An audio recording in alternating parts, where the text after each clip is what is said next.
Hello, welcome to Algebra. We're doing Algebra Lesson 2-1 and 2-2 today, so we're going to do two at once. The reason we're doing that is they're both dealing with the same standards, and also they're building off one another. So we're going to go ahead and do these. These are not the most difficult problems to do, so that's why we're doing them together before you get into some of the more difficult stuff later this week. So today we're just going to be solving 1- and 2-step equations. You've probably done this before. I know that people have learned this before. So we're going to go ahead and go through this pretty quick. Let's go ahead and start off with our anticipatory set. So I don't know about you guys, but when I was a kid, and even when my parents were kids, my dad used to tell me this story about one of my uncles and what they would do at dinner. Vegetables are not the best thing in the world. They're good for you, but no one really likes vegetables. So when my uncle apparently would sit down at the dinner table, he hated peas. So he'd be sitting there, that's from above, and here's the chair he's sitting on. There we go. Okay. So he would be sitting there eating dinner, and the family would be eating dinner. He would have his plate in front of him. He would have his peas on there. He would also have, I don't know, whatever else they were eating. Anything, some bison burgers, I don't know. So anyway, so he's got the food. Now, what my uncle really didn't like, ooh, can't see anything, there we go. What my uncle really didn't like was peas. And what he would do is during dinner, he would just sort of take his peas off his plate while no one was looking and stick them below the rim of the plate, sort of tuck them in underneath the plate. And he would do that, and then he would ask his parents, like, okay, can I get up from the table now? And they would look over and go, wow, you ate your vegetables, great job. Yeah, you can go ahead and get up. And he would get up, and he would leave. And then when, I guess it was my grandma, came by to clean up his plate, she would pick up the plate, and underneath the plate, there was this ring of peas. No plate, all the peas were right there. He was just hiding them for the short term when he got up, and he would get in trouble for that. So I used to hear these stories as a kid because my dad liked to tell them. And my sister and I, also not big fans of vegetables. Well, particular vegetables. So at our table, now I'm going to go horizontal here. At our table, normally I would sit on one side, my sister would sit on the other. So here's our chairs, and here we are, sitting unhappy because we have to eat our vegetables. But we were much smarter. We had heard these stories before. Oh, I'll give my sister some hair. We'd heard these stories before. So we had our plates in front of us. And what we would do is I loved carrots, but I hated broccoli. My sister loved broccoli, but hated carrots. Kind of worked out. So what we did is my parents wouldn't be looking, or they would get up to do something, and I would have my old broccoli on the plate right here. It was so gross. I hated it. And what we would do is I would throw my broccoli. My sister would catch it and put it on her plate. My sister, who didn't like carrots, would take her carrots and she would throw them towards me, and I would catch her carrots and put them on my plate. So it was fair. Both of us were still eating vegetables, but we could deal with it. We were both even on both sides. She had my broccoli, so she had double the amount of broccoli. I had my carrots, double the amount of carrots. We would eat them, and we would ask to get up, and my parents would be like, wow, you ate your vegetables. Great job. And we would be able to get up and go, and we had no little residual. You can't just hide them like that. You got to work with the person across from you. You got to figure that stuff out. So anyway, that's what I used to do as a kid. Now, hopefully I didn't give anyone any ideas. Hopefully you have your own systems, and they're working very well for you to eat your vegetables. Maybe you like vegetables. That's good too. All right, so let's go ahead and get started with our standard. I'm pretty sure that we have worked on this standard before. We're actually going to be having two standards we're going to talk about today. First one is A-Ced.1.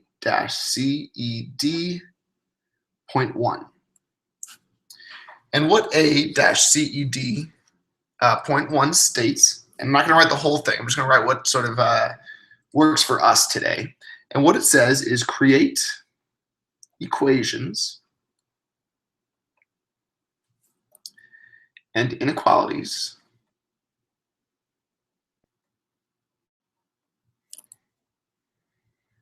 in one variable and use them to solve problems.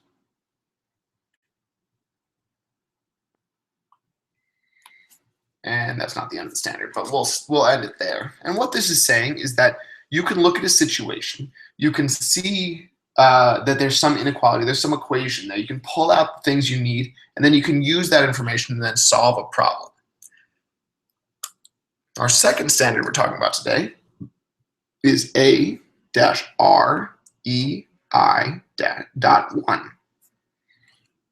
And this standard is also pretty short, and it says explain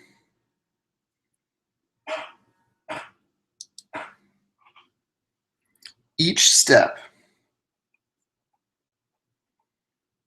in solving a simple equation.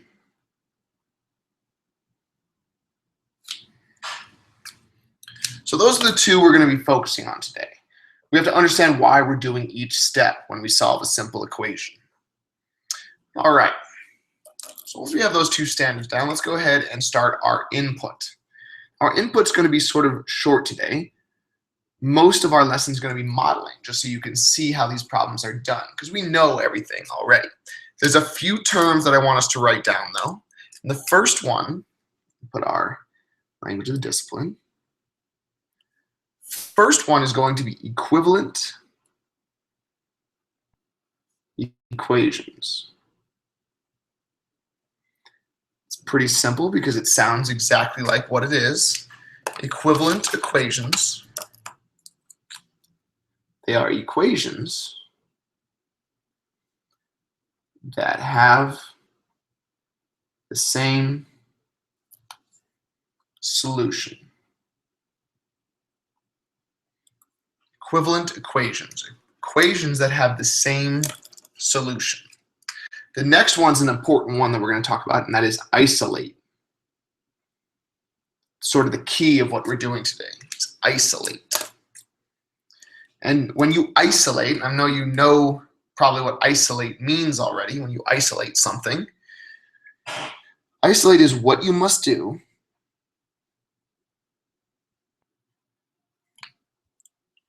to the variable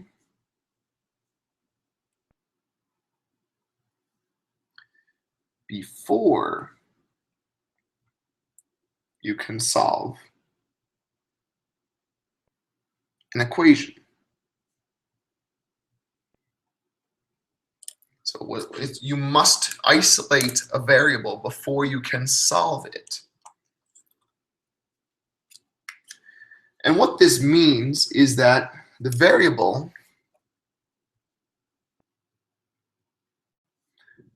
must have a coefficient of 1. That's what it means to completely isolate a variable. So if you look down here at an example, I'm going to write out x equals 3 minus 2. The variable is isolated, right? It's by itself.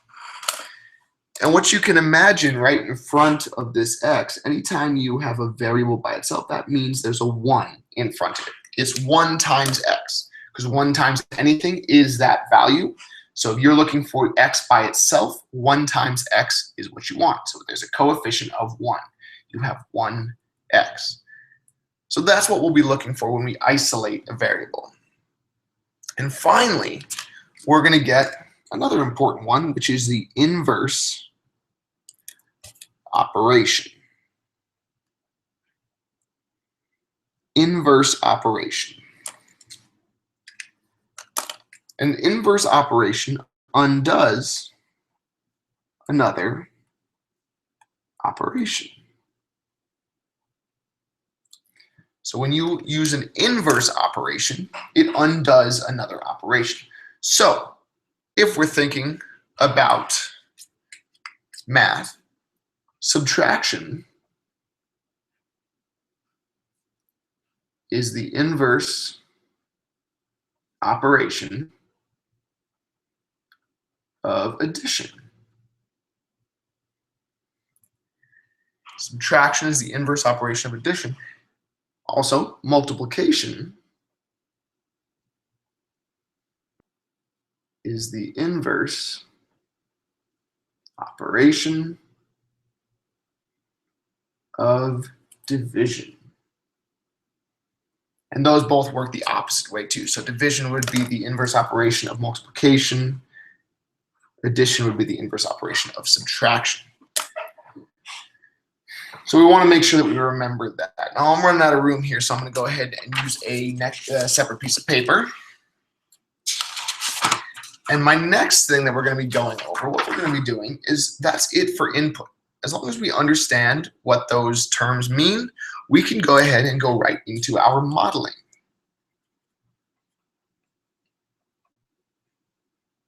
Okay. On our modeling, I'm going to go through an example of several types of situations you're going to see that you're going to need to solve. Some of them having one step, some of them having two steps. So we're going to start with the one-step equations because those are much simpler, and that's what we're going to base everything off. Okay? You're always doing things one step at a time. So let's go ahead and start with some one-step equations. And these equations are going to be using addition, subtraction, multiplication, and division.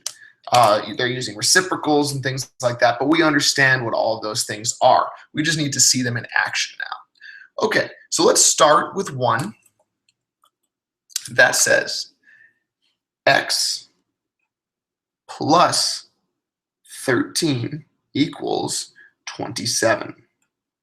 X plus 13 equals 27. Now in this one, as you can see, the x is not isolated. So our first step is going to be isolate x. Should be our first thing that we're going to do. Right now, x plus 13 equals 27. We want to get x by itself. Now if we look in here, there's only two terms, x and 13. Those are our two terms. We want to leave x and get rid of plus 13. So if we look back at our notes, the inverse operation, there we go. The inverse operation is something that undoes another operation. So if we're doing addition in the problem, our inverse operation is going to be subtraction. So what we got to do is we look right here and we say, what can get rid of plus 13? We're going to use an inverse operation and subtract 13. Now, we can't just do that because that would change the equation, right? Think about like our anticipatory set. My uncle would try and do it by himself, would just change things on his own, and we get caught. Never worked. But my sister and I, we had it down. I would give her some of mine, she would give me some of hers, and everything was still equal. We're still eating the same amount of vegetables, just different kinds. Everything is still equal. So that's what we got to remember to do when we're here. If we subtract 13 on this side of the equal sign, we're going to need to subtract 13 on this side of the equal sign. I know we've done this before. You've done this before in other grades as well. But that's what we need to make sure we're doing. Now we've completely isolated x. It is now x equals 27 minus 13. And then as always, our next step is going to be to simplify. There's only one thing we can simplify here, and that's right here, 27 minus 13, which means we're going to get x equals 14 as our answer. Simple as that. One-step equation. Now what you always do to check is you substitute. You substitute to the original equation. So now if x equals 14, let's go back and say 14 instead of x plus 13 equals 27. Does that work? Yes. 14 plus 13 is 27. We've checked it. We're good to go. Okay, let's try one more of a one-step equation. So I'm going to go over here. We'll call this number 1. here. And over here, we're going to go ahead and do number 2, which is still going to be a one-step equation. In number 2, let's have, let's say, -7 equals b minus 3. Okay. -7 equals b minus 3. Obviously, our first step, this time we're going to isolate. Well, we can't isolate x this time. We have to isolate b. So you're isolating your variable. So let's look what we can do. There's only 2 terms on the side of the variable, a b and a -3. How do we get rid of that -3? We use the inverse operation, which is going to be addition. +3 plus 3. And we're going to rewrite our new problem, which is now going to be -7 plus 3 equals b. Pretty simple. We're going to go ahead and simplify. And when you simplify, the only thing we can simplify is the -7 and the 3. So -7 plus 3, we're negative, we're getting less negative. So we're going to go ahead and have -4 equals b. And then, to check, you always substitute. If -4 is our answer, we're going to go ahead and write -7 equals -4 minus 3. Does that equal -7, -4, and getting 3 more negative? Yes. We checked it, and we're good to go. So that's some simple one-step equations. I don't think any of us should have any trouble with these one-step equations. So let's go ahead and jump down into some two-step equations, which is really what we're going to want to focus on today.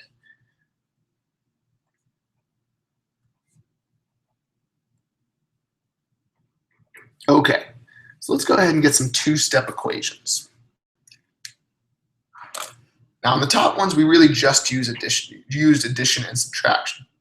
Let's get into some multiplication and division as well as addition and subtraction. So, our first two-step equation is going to be 2x plus 3 equals 15. 2x plus 3 equals 15. Now, again, our first step needs to be to isolate the x. However, there's more things that we have to do on this side of the equation. There's a 3 and a multiplication problem of 2 and x. So what do we do first? Now, if we're going by the order of operations, you always multiply and divide before you add and subtract. However, we're doing the inverse operations, right? So we need to do order of operations. Oops. Order of ops, but remember, inverse. We're using inverse operations. That means we need to use the inverse order of operations. So instead of multiplying and dividing first, now we're going to be adding and subtracting first. So what can we get rid of first? The multiplying by 2 or the adding by 3? We're going to need to get rid of this first. So to get rid of addition, we subtract 3. We have to do it to the other side as well. Let's go ahead and rewrite our problem. 2x equals 15 minus 3. We can just go ahead and do that in our heads real quick, which is going to be 12. All right, now we have a one-step equation. So now we're right back to what we learned up here. One-step equations, right? Easy. So now we're going to isolate x.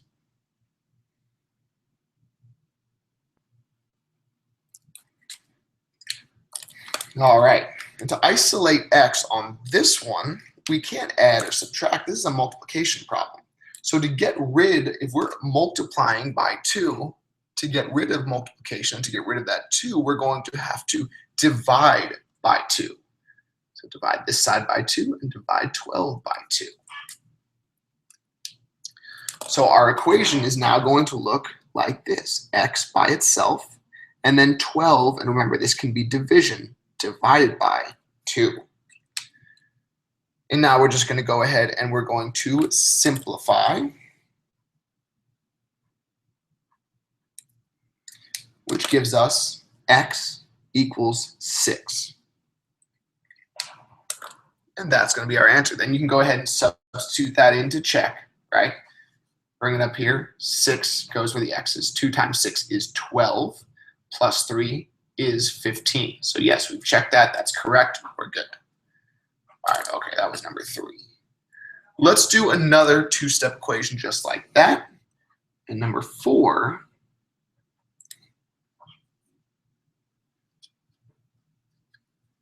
okay, number 4, actually, let's go ahead and do a word problem for number 4.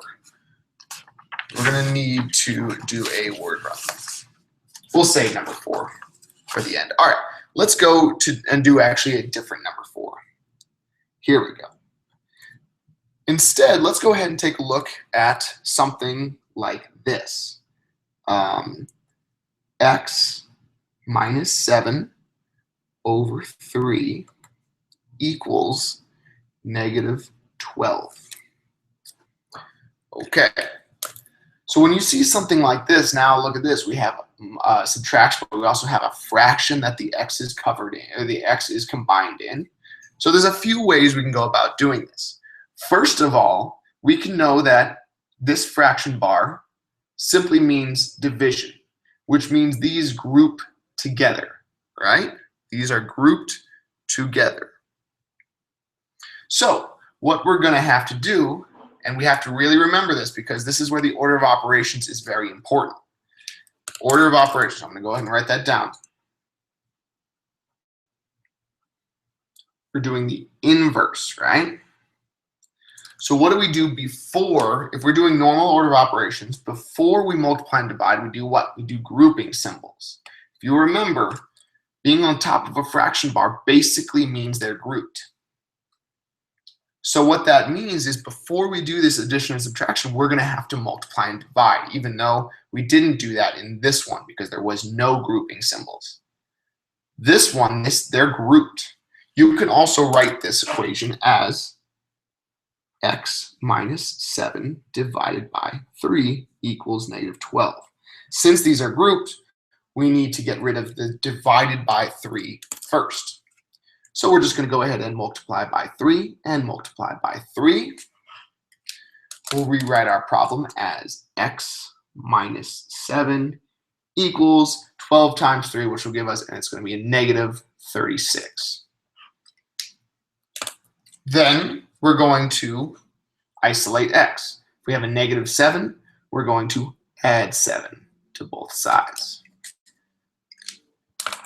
which means x is going to equal negative 29. And you can plug that in and double check it. That's how we make sure that we're always correct.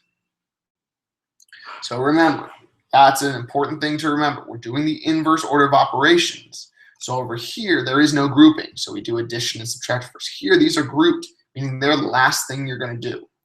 You have to complete this first. All right, let's go on to number 5. We're going to have 3 more, okay? Now we'll have 2 more. All right, number 5.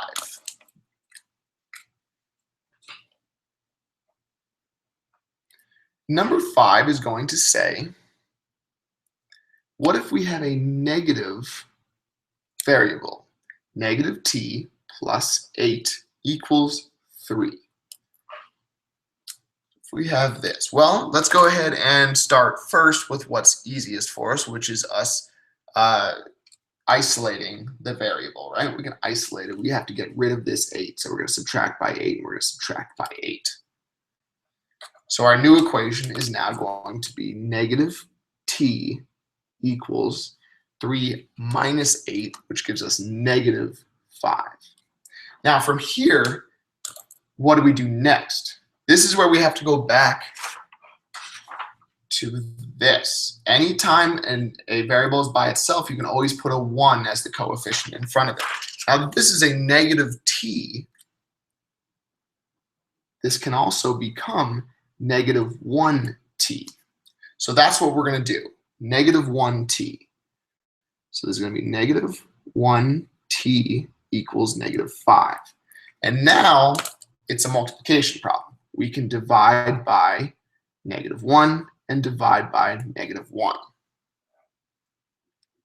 This will give us t by itself, and that will equal -5 divided by -1. Those are two negative signs, meaning it's going to be a positive 5, and t equals a positive 5.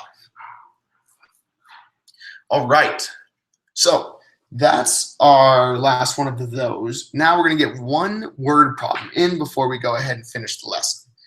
And we'll call that number 6. And most of these equations you can also find in your book as well. I want to make sure that we're understanding how to do those. So we're going to do number 6, and number 6 is a word problem. All right, so number 6, make sure you write this out as well. It's very important. You are making a bulletin board to advertise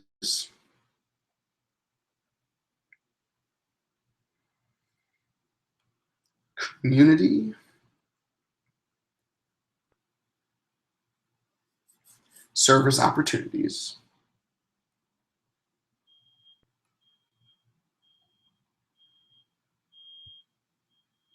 in your town.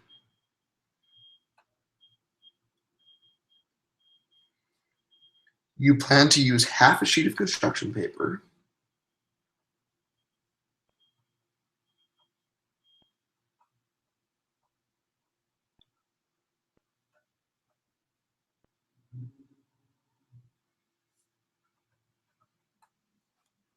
for each ad.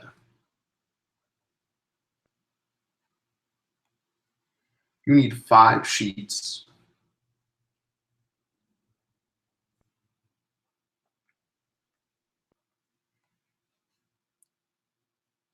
for a title banner.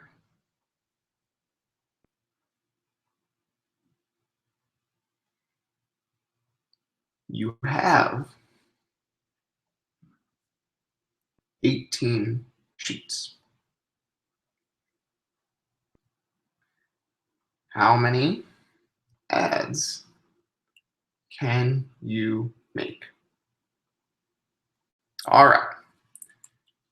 So it's a bit of a long problem, and we're going to need to make sure that we understand what is inside of this problem. Now, as you can see, if you read that first part, you're making a bulletin board to advertise community service opportunities in your town. That's just really information that we don't really need, right? It's setting the scene, letting you understand what you're doing, but that's not going to have anything important to what we're doing. So we broke it down a little bit. Now, you plan to use half a sheet of construction paper. That's important, half a sheet for each ad. Okay. You need 5 sheets for a title banner. You have 18 sheets, and we're finding how many ads you can make. So if we're trying to find out how many ads you can make, let's go ahead and say that our variable is going to be A, right? We're going to use, oh, can't see that. There you go. Variable is going to be A. Now, the total amount of sheets is going to be on one side of the equation, which is 18. So let's go ahead and say 18 equals. So we have 18 sheets, and we want to use up all of it. Now we know, because it says right here, that we have 5 sheets for a title banner. That's never going to change. That is our constant, right? It's always going to be 5 sheets for that title banner. So 5.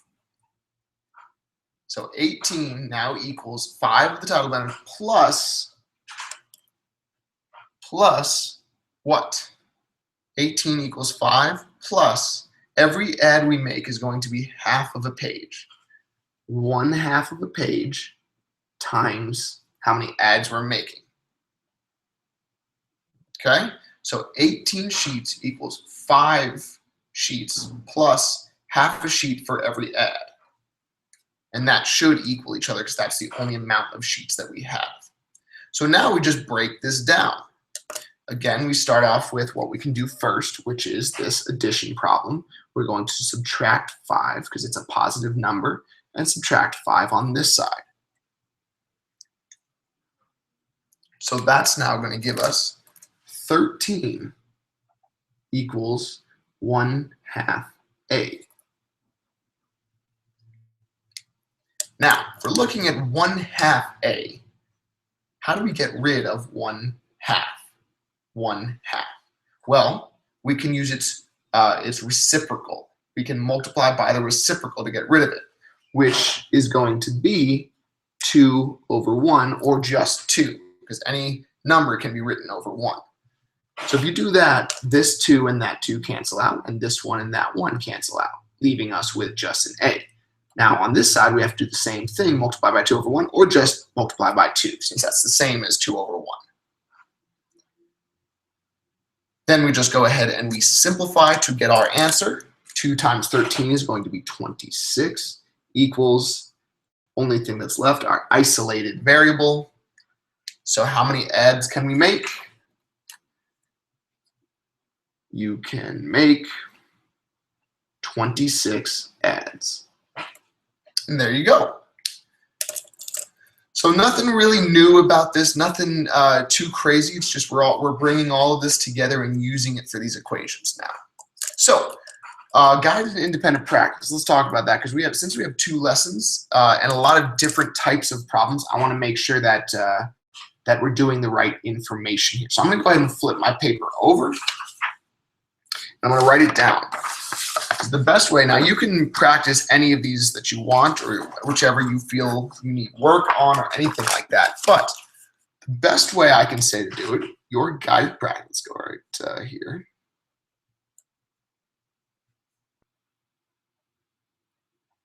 Your guided practice, you're going to be doing the PPSE for lessons 2-1 and 2-2. Now, for 2-1, do that over here, 2-1. You should do 2 problems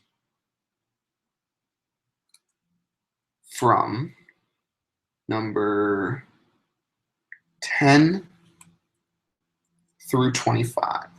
So go there and you can pick any 2 of those problems. That'll be based off one of the problems. These are all going to be one-step problems, so they should be pretty easy. 2 problems from number 26 through 41. So that's that next section. Then 2 problems from number 42 through 49. Select 2 from there, and then do number 50 or number 51. Both of those are word problems that you'll be able to work with, okay? So that's for 2-1. So you're going to be doing about 7 problems from 2-1. Unless you want to do more, you can always do anything else. Now for 2-2, you're going to do the same thing. Each of those parts, you're going to be doing 2 problems. So you're going to be doing 2 problems from number 11 through 22. Any 2 problems there. Then you're going to be doing either number 23, 24, or 25. Then go ahead and do 2 problems from number 26 through 33, and 2 problems from 34 through 37. So that's what you're doing there. And then your independent practice is going to be 2-1 and 2-2, the assigned quiz. And that's your work for today. Have a great day. Go Buffs.